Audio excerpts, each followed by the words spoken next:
Just a quick one, lads. Use my affiliate link in the description to get yourself some bargain football garms from Kitbag and support the channel in the process. Just make sure you use that link. Good morning, Vietnam! Welcome back to the Kieran Khan football channel. The wall behind me is nearly rectified. I just need to buy a crap ton. Nearly swore then. That would have been silly. I will do in a bit. I just need to buy a bunch more and then we're all golden. And I'm going to try and get some football stuff up behind me. I would put football kits, but the sunlight directly goes in here. That's why all the ones here are sun damaged. I don't really want to sun damage a football kit I like, but then I don't want to hang up a football kit I'm not a big fan of. So yeah, you see my conundrum. As you will see, my endless conundrums today, as we're going to go through my team, the Manchester City squad, and see who I would keep, loan or sell, or be undecided or crucial player. I'm not going to put undecided because what's the point hypothetically sitting on the fence? Why would you do that's? An odd thing to do. Right, I'm going to pick it random. Let's start with an easy one. You know, Zach Steffen, sell. He last I knew he was on loan at Middlesbrough, and quite frankly, he never looked like he had the juice. He'll be a good keeper somewhere, probably Championship, but he never looked like he had the juice. And by that, I mean I watched him, and all goalkeepers make mistakes. I play goalkeeper, I make many mistakes. Am I comparing myself to a professional keeper? Yeah, I guess I am. That's not the point. You can't, against Liverpool, mess up playing out from the back and let Sadio Mane slide tackle the ball into the goal. And you especially can't do that with a guy who later on makes a YouTube channel and decides whether to sell you or not. Because you did that in front of me. I was behind that goal. Alright? Shameful. It actually can happen to any human. Don't get yourself down. So Zach Steffen's in the cell. We've got our three keepers. Scott Carson, obviously crucial player. What a man. We decided to keep him and extend his contract after a very successful 2-year loan spell at Derby. We signed him and now we've extended it. And we got him because he's a nice guy and he's a cheerleader and he's pretty much a coach. But I do like, which Pep has never used to do, especially with the third choice keeper, we do sometimes give him a game. Fantastic. I believe we gave him a Champions League game and we've given him a Premier League game. What a man. And I am desperate to do a goalkeeping video with Mr. Scott Carson. That would be fantastic, Manchester City. So please get in touch. Give me one full media day with Scott Carson and we will make fireworks happen, okay? He could just sit there and take the piss out of me whilst trying to teach me. Edison, obviously, keep. Is a crucial player, but I'll just keep him in the keep section for now. He had a bit of a wobbly spell last season, and I feel like people started to be like, is he as good as we think? I think he showed in the final that he is, and I'm not going to say on his day. That's just called form. But it came back around at the end of last season, and I don't think it's by coincidence because of this man, Stefan Ortega Moreno.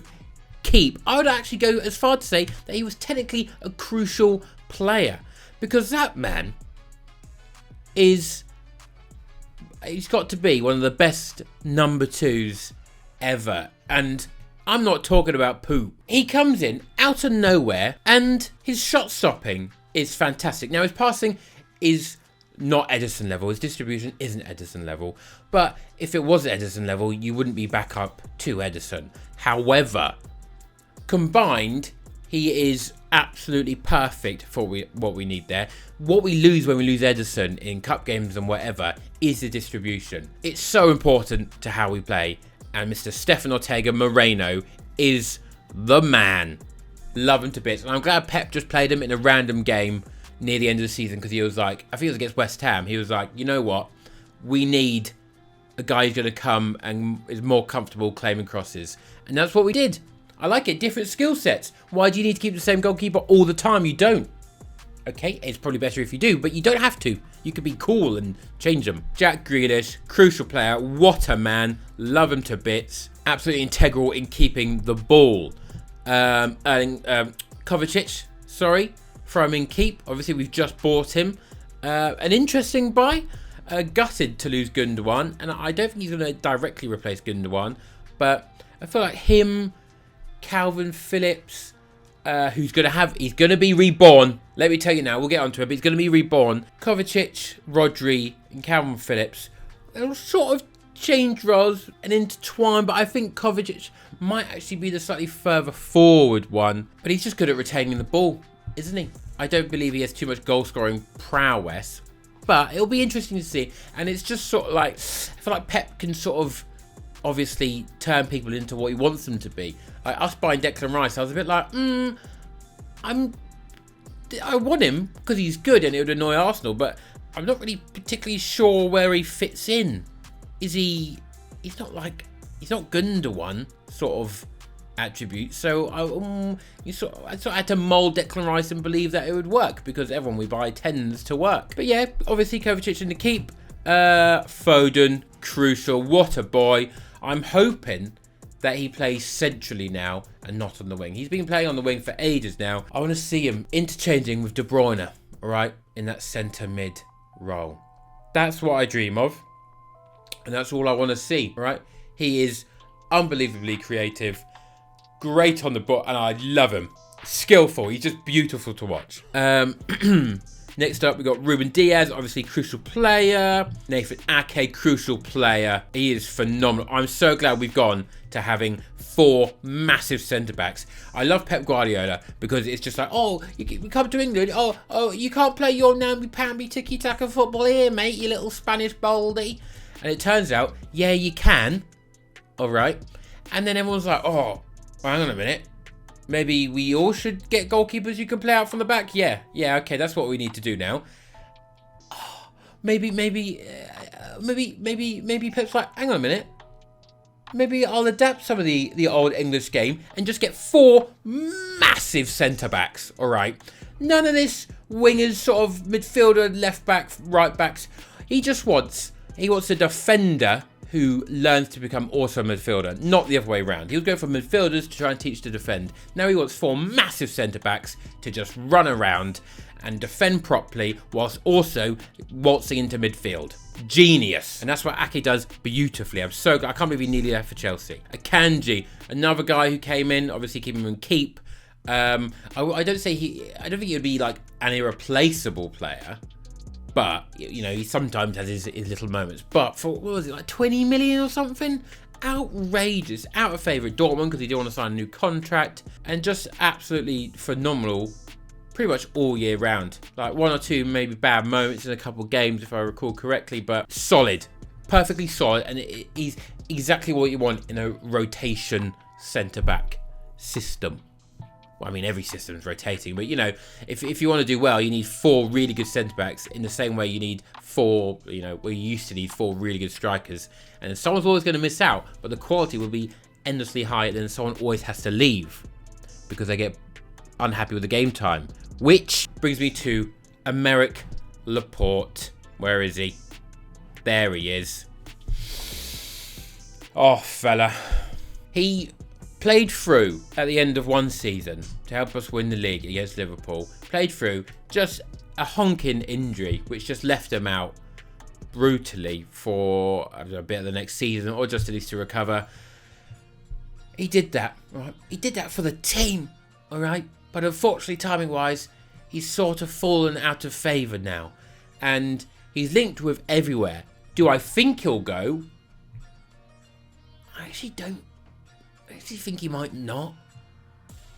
But surely someone has to, because Vardiol is, well, he's nailed on. Okay, so I would sell, but I feel like we're going to find it hard to find someone who actually will pay 50 million for him, which is ridiculous because obviously we paid 50 million for him.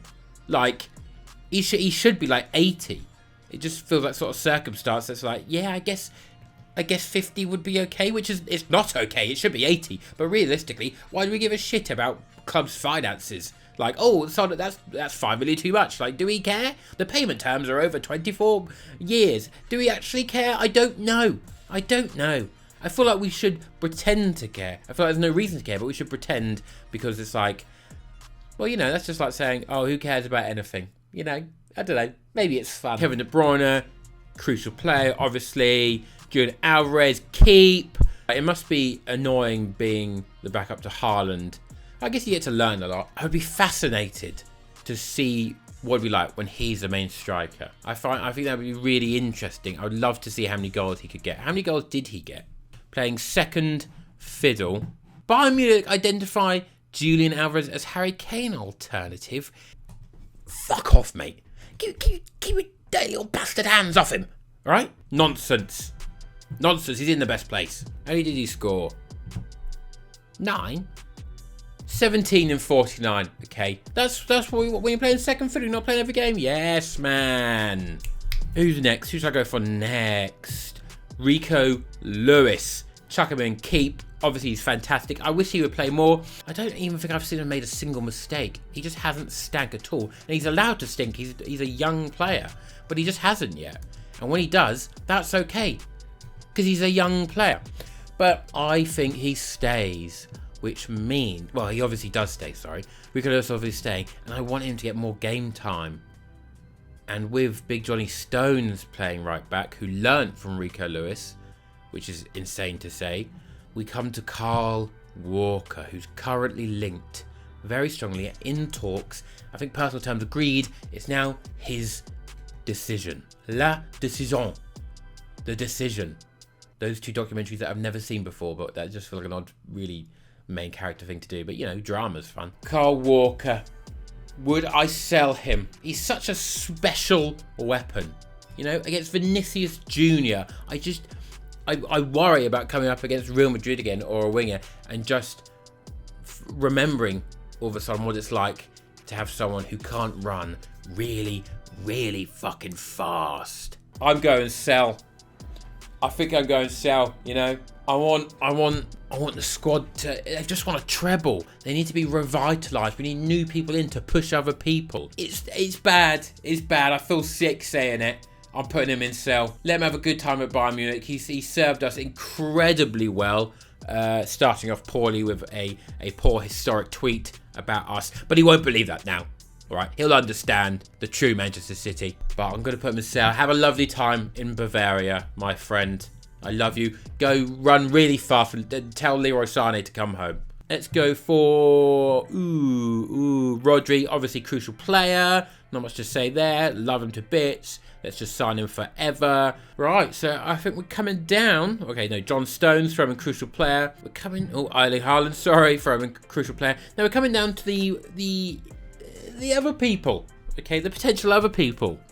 So we'll start off with whiny bastard João Cancelo. I saw some comp on Twitter and being like, Pep sent him away because he was like moaning a bit and he did this, and it's just him doing Travella passes and whatever. I like him.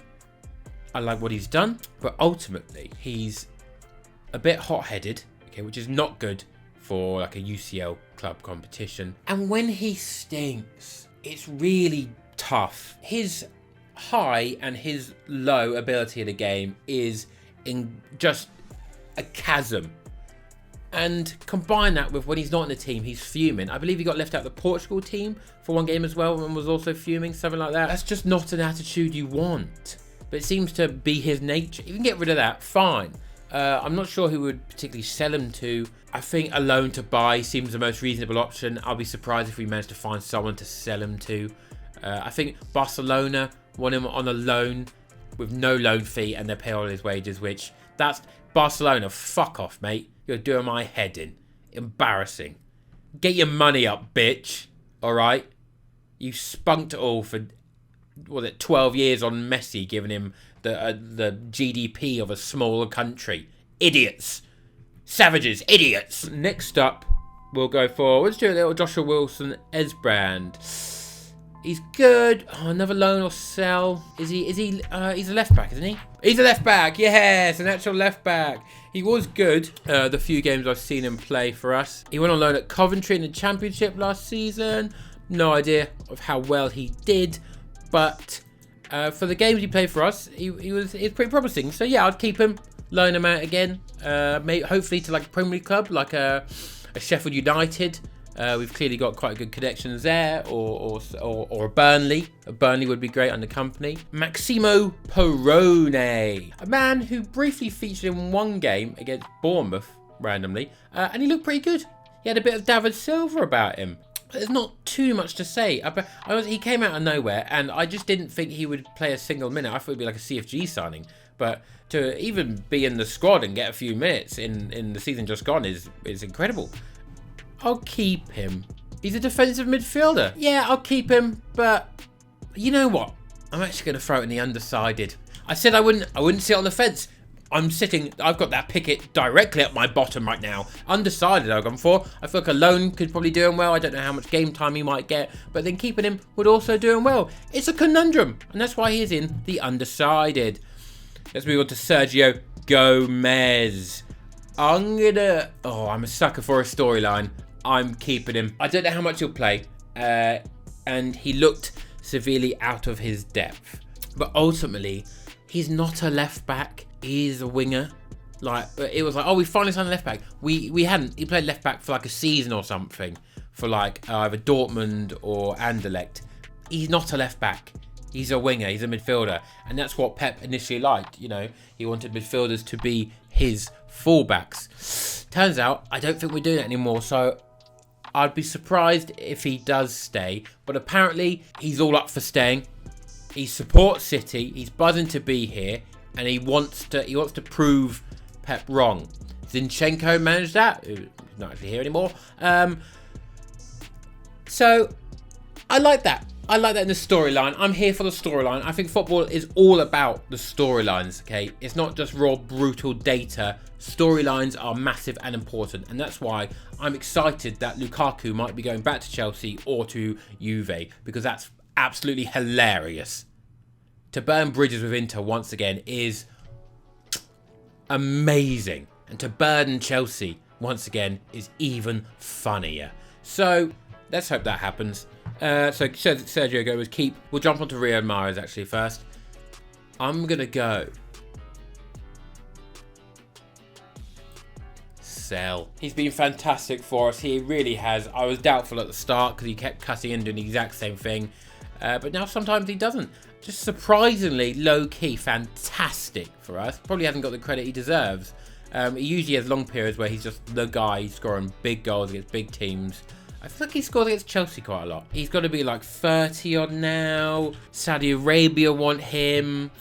He's 32 now. We could get 30 million for a 32-year-old. It's a bit similar to Kyle Walker. If Kyle Walker gets like a 25 million bid, you sort of have to take it. I mean, we have just like made loads of money, so maybe we don't have to take it. But yeah, I think sell. I think give him a good send off. I feel like with wingers, the shake and move aspect of having to refresh the squad is probably easier in wingers, probably easier in attacking players as well. I feel like you probably don't so much have to as a defender, but attacking wise, that's where you need your you go forwards and ingenuity and creativity, and I'll go for a Riyadh Mahrez sell. Oh, it feels disgusting saying for anyone to leave this gorgeous club. Calvin Phillips, he's reborn. We're keeping him.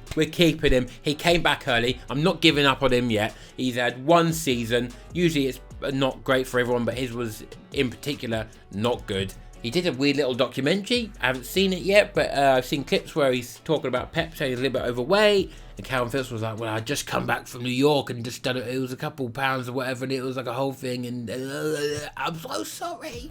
But it'll be interesting to see how he gets on. I hope he comes through, and I don't think you should give up on like a 40, 50 million signing that quickly. So I think we should make it work. All right? I trust in Bielsa. We should make it work. Cole Palmer, because we are selling Riyadh Mahrez, I think we keep him. All right? And I think with Mahrez going, Foden coming into midfield, can we finally play Cole Palmer in his correct position, which I believe is on the left? Well, I'm pretty sure he's just been playing on the wrong side. I can't remember which side it is. But with Mahrez leaving, I think it gives an opportunity for Cole Palmer to show what he can really do. He started off initially really well, and then after that, he struggled quite a lot. It's not on the left, it's on the right. He plays on the right. Bernardo. It's going to be Bernardo who plays the other side. I forget. Does anyone else forget positions like all the time? I do all the time. The problem with watching Man City play is that there's not really positions.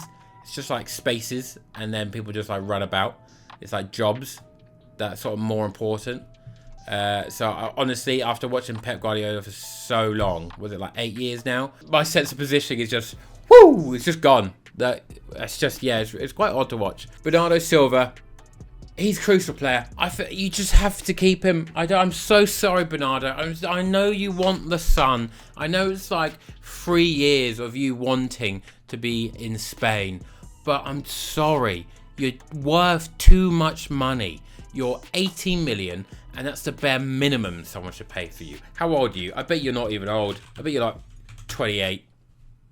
He's actually 28. That's how much I love him. I somehow know his exact age. Peak of his powers, even more. And I feel like I've already seen the peak, but there must be more to come.